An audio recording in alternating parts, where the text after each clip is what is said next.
Hello বন্ধুরা, আমি দীপান্বিতা। সবাই নিশ্চয়ই খুব ভালো আছো, আমিও বেশ ভালো আছি।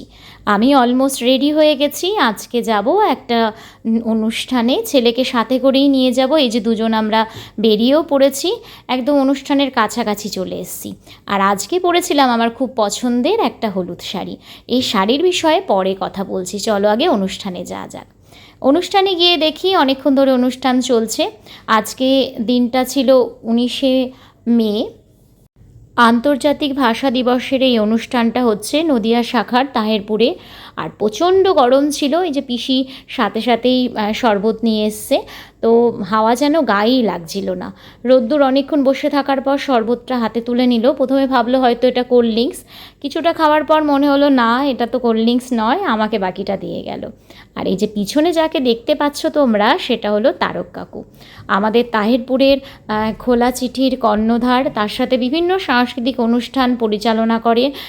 বলা যেতে পারে সাংস্কৃতিক ধারাটাকে ধরে রাখার মূলেও তারক কাকু।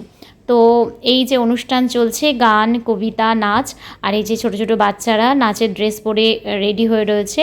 কিছুক্ষণ পরেই ওদের নাচ শুরু হবে। আমি পিছনটা দেখানোর চেষ্টা করছিলাম, রোদটা তাও বোঝা যাচ্ছিল না এখানে যেটুকু প্যান্ডেল ছিল তার জন্য। আর এই যে ওদের নাচের মানে অনুষ্ঠানটা শুরু হয়েছে। এটা নৃত্য সংস্থার অনুষ্ঠান, সেখানে বিভিন্ন বাচ্চারা নৃত্য পরিবেশন করবে। এই যে প্রথম নৃত্যটা চলছে। তো রোদ্দুর বেশ ভালোই আর কি ভালো লাগছিল ওর অনুষ্ঠান দেখতে। আমি দেখছিলাম যে ও কতটা দেখতে পছন্দ করে এই ধরনের অনুষ্ঠান। তো তারপর ওদের নৃত্য অনেক কটা হলো, হয়ে যাওয়ার পর আমরা বসেই ছিলাম, কারণ অনেক মোটামুটি শিল্পী ছিল। কেউ নাচ, কেউ গান, কেউ কবিতা, মানে বিভিন্নভাবে বাংলা ভাষাকে উপস্থাপন করছিল। দেখতেও ভালো লাগছিল, কিন্তু যেহেতু বললাম যে সেদিকে গরমটা ছিল, একটা সময় গিয়ে একটু অস্বস্তিও হচ্ছিল। তো এই নাচ দেখতে থেকে একটা কথা মনে পড়ে গেল, তোমাদের ভিডিওর প্রথমেই বলছিলাম যে যে শাড়িটা আজকে পরেছি তার একটা ইতিহাস আছে। সেটা আমার কাছে সত্যি গুরুত্বপূর্ণ। তার কারণ হলো এই শাড়িটা বাবা কিনে নিয়ে এসেছিল বহু বছর আগে, এটা বছর কুড়ি হবে, মায়ের জন্য। এবং মা বেশ যত্ন করে রেখে ওটা পরেছিল। এবং আমি যখন বিএড করি তখন একটা সাংস্কৃতিক অনুষ্ঠানে প্রথম ওই শাড়িটা আমি পরেছিলাম। এবং তার পরবর্তীতে আরও গল্প আছে। তো সেই শাড়িটার যে ছবিটা ছিল পরা, সেই ছবিটাই আমার শ্বশুরবাড়িতে প্রথম দেখানো হয় আমার শাশুড়ি মাকে। তো আবার এত বছর ধরে আলমারিতে পড়েছিল আমার তাহেরপুর বাড়িতে। তো আজকে এই অনুষ্ঠান থেকে আবার সেটা পড়লাম। এই দেখো, কবিতা ঠিক বলবো না, ইনি একজন ডাক্তার, তিনি তার কথা বইয়ের আকারে প্রকাশ করেছেন, সেটা একটু শোনো। উপর পাতায় অঞ্জলি হলে পাল সেটিলা দিলেই চলে, নিচের পাতায় হলে পরে রাষ্ট্রক দিবে তাকে, উভয় পাতায় দেখা দিলে স্টাফেশিয়াগিয়ে দিলে চলে। এখন আবার শুরু হয়েছে, মানে বললাম যে গানে কবিতায় নাচে। তো একটা ফোক সং চলছিল। উনি খুব সুন্দর গান করেন। প্রতি মঙ্গলবারে যে ঘরোয়া অনুষ্ঠান হয় সেখানে প্রতিদিনই উনি উপস্থিত থাকেন। এর আগেও শুনেছি। এই বয়সেও কতটা ধৈর্য, আর বাংলা ভাষাকে নিয়ে এত সুন্দর চর্চা এই অনুষ্ঠানগুলোর মাধ্যমে হয়, সেটা সত্যি ভালো লাগে। কারণ বাংলা ভাষা, আমরা বাঙালি হয়েও আমরা সেই মর্যাদাটা দিতে পারি না সব সময়। তো এই ধরনের অনুষ্ঠানের মাধ্যমে বাচ্চাদের অনেক কিছু শেখানো যায়। আর আমি তখন শেষ মুহূর্তে প্রায় ক্লান্ত হয়ে গেছি, কারণ রোদ্দুরের অনুষ্ঠানটা হয়ে গেছে। কোনো এক সময় আমি ওর ভিডিওটা শেয়ার করব। আর আমি বসে রয়েছি, আমার অনুষ্ঠান এখনও শেষ হয়নি, শেষের দিকে। আর এই দেখো, একটা কবিতা শুনে নাও।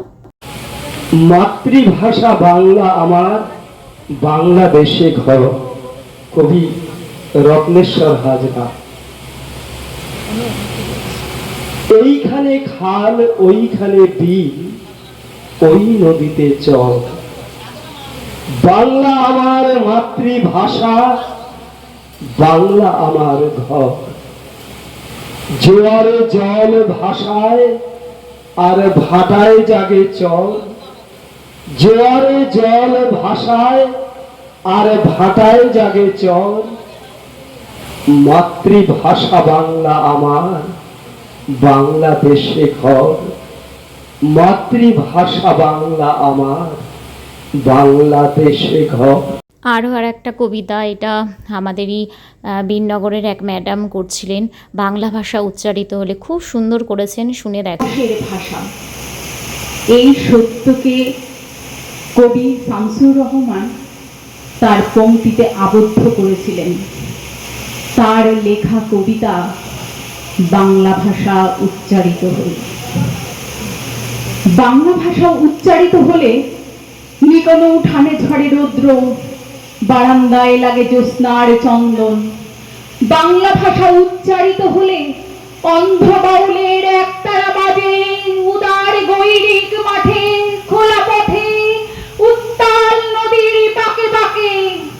নদীও নর্তকী হয় যখন সকালে প্রথম শিক্ষার্থী লেখে তার বাল্য শিক্ষার অক্ষর। অনুষ্ঠানের একদম শেষ লগ্নে আমরা চলে এসেছি। আমার অনুষ্ঠানটা তোমাদের সাথে শেয়ার করতে পারলাম না, কারণ ভিডিও করে দেওয়ার মতন সেরকম কেউ ছিল না। তো আজকের মতন এখানেই দেখা হচ্ছে পরবর্তী ভিডিওতে। ততক্ষণের জন্য টাটা।